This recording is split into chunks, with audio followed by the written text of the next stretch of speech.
सांगलीत आज पार पडणाऱ्या महाविकास आघाडीच्या मेळाव्यावर काँग्रेसनं बहिष्कार घातलाय।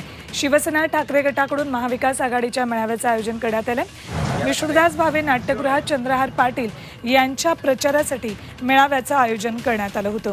मात्र मेळाव्याला न जाण्याची भूमिका काँग्रेस जिल्हाध्यक्ष विक्रम सावंत यांनी जाहीर केली आहे। काँग्रेस आमदार विश्वजित कदमही या मेळाव्याला उपस्थित राहण्याची शक्यता आहे। त्यामुळे सांगलीतील महाविकास आघाडीमधली धुसफूस अजूनही कायम आहे, हेच यातून दिसतंय। चंद्रहार पाटील हे ठाकरे गटाचे अर्थात महाविकास आघाडीचे सांगलीतले उमेदवार आहेत। मात्र विशाल पाटील हे इच्छुक होते। शेवटपर्यंत त्यांनी मोठ्या प्रमाणात प्रयत्नही केले, मात्र ही जागा अखेर ठाकरे गटाला सुटली। त्यामुळे काँग्रेसमध्ये आणि स्थानिक काँग्रेसच्या कार्यकर्त्यांमध्ये, नेत्यांमध्ये, पदाधिकाऱ्यांमध्ये प्रचंड नाराजी आहे आजच्या महाविकास आघाडीच्या मेळाव्याला। त्यामुळेच काँग्रेसचे हे जिलाध्यक्ष अमृत नोनी आर्थो प्लस ये एक प्रूवन फॉर्मूला है। इसमें मौजूद नोनी फल के गुण और आयुर्वेदिक जड़ी बूटियां शरीर को जरूरी पोषक तत्व देने के साथ साथ हड्डियों और जोड़ों के घिसने, उनमें होने वाले सूजन और दर्द को रोकने में मदद करता है। दर्द मुक्त जीवन के लिए अमृत नोनी आर्थो प्लस। आणि काही पदाधिकारीही अनुपस्थित राहणार आहेत। तर दुसरीकडे विश्वजित कदम या मेळाव्याला येणार का की मग अनुपस्थित राहणार याचीही उत्सुकता आहे। आपल्यासोबत काँग्रेसचे जिल्हाध्यक्ष विक्रम सावंत स्वतः उपस्थित आहेत। सावंत साहेब नमस्कार। आणि काँग्रेसमध्ये आणि ठाकरे गटामध्ये विशेषतः महाविकास आघाडीमध्ये सांगलीत अजूनही नाराजी आहे असं म्हणायचं?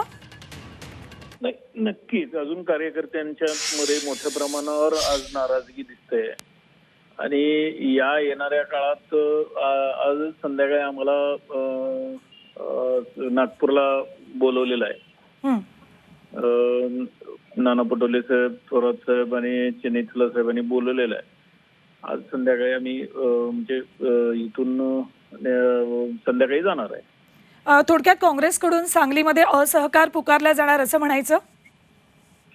नाही, आता याच्या संदर्भातला एक तर ही शेवट जे आपण विनिंग पर्यंत पोहोचणार आहे ते कार्यकर्त्यांच्या जीवावर पोहोचणार आहे।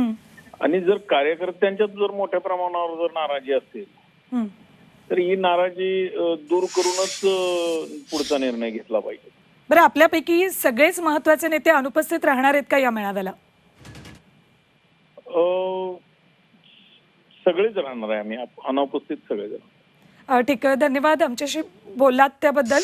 आपल्यासोबत काँग्रेसचे जिल्हाध्यक्ष विक्रम सावंत होते आणि त्यांनी आमच्यापैकी सगळे महत्त्वाचे नेते या मेळाव्याला अनुपस्थित राहणार असं सांगितलेलं आहे। तर दुसरीकडे नागपूरला नाना पटोलेंच्या भेटीसाठीही हे सगळे नेते जाणार आहेत। तर विश्वजित कदम, विक्रम सावंत, चेन्नईतला पटोले आणि थोरातांच्या उपस्थितीत त्यांची बैठक होणार आहे। नाराजी दूर करण्याचा प्रयत्न हायकमांडकडून केला जातोय। सांगलीतली महाविकास आघाडीतली धुसफूस कमी करण्यासाठी म्हणूनच सांगलीतले काँग्रेसचे नेते आता नागपूरकडे रवाना होत आहेत। विश्वजित कदम, पृथ्वीराज पाटील आणि विक्रम सावंत हे तिथे जाऊन पटोले, थोरात आणि चेन्नईतला यांच्यासोबत बैठक त्यांची होणार आहे। आणि या बैठकीच्या माध्यमातून सांगलीतल्या या नेत्यांच्या मनातली आणि कार्यकर्त्यांच्या मनातली धुसफूस, नाराजी कशी दूर करता येईल याचा प्रयत्न आता काँग्रेसच्या वरिष्ठ नेत्यांकडून केला जातोय। कारण जर ही नाराजी दूर झाली नाही तर याचा फटका महाविकास आघाडीला सांगलीमध्ये बसणार आहे। त्यामुळेच नाराजी दूर करण्याचा प्रयत्न काँग्रेसच्या वरिष्ठ नेत्यांकडून केला जातोय। त्यासाठी म्हणूनच नागपुरात ही बैठक आयोजित केली।